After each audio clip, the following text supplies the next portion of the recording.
Isang nakakagulat na balita ang bumahagi ngayon sa mundo ng social media matapos nga bumulagta sa netizens ngayon ang balita tungkol sa isang TikToker na si Sean Beltran.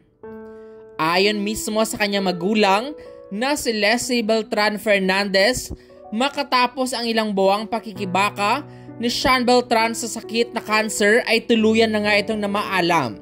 Matatandaan noong August 14 ay nagpost pa ang kanyang nanay na sana'y huwag munang kunin ng Diyos ang kanyang anak.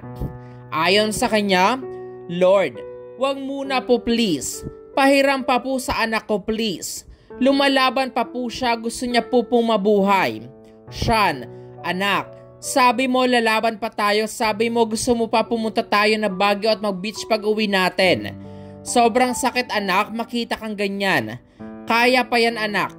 At hindi kita susukuan, mahal na mahal ka ni mama anak.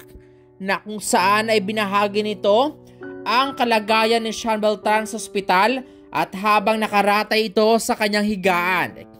Patuloy umanong lumalaban si Sean para sa kanyang buhay at patuloy rin nagbibigay ng update sa kanyang followers sa pamamagitan ng kanyang social media account. Ngunit isang nakakalungkot nga na balita ang ibinahagi ng kanyang nanay ngayong araw tungkol umano kay Sean Beltran. Dahil sa kabila umano ng pakikilaban nito para sa kanyang buhay ay hindi na nito kinaya. Pahayag niya, with great sadness, we announce the loss of our beloved son, Sean Lester Beltran. Lord, bless the soul of my son. Let him be resting in peace and experiencing the tremendous joys of heaven.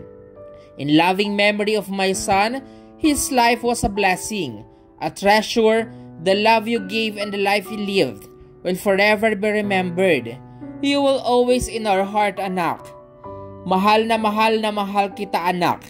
Na kung saan na maalam nga si Sean Beltran ngayong araw, August 20, 2023, na nakilala si Sean Beltran sa mundo ng social media sa pagbibigay ng inspirasyon sa lahat ng kanyang followers o sa lahat ng kanyang manonood, na kung saan nga naumuso ang kanyang #inspiration, na kung saan nagbibigay siya ng inspirasyon sa lahat o lalong-lalo na sa mga nakakapanood ng kanyang nasabing video. Mula po sa amin, nakikiramay po kami sa biglaang pagpanaw ni Sean Lester Beltran, isang kilalang TikToker.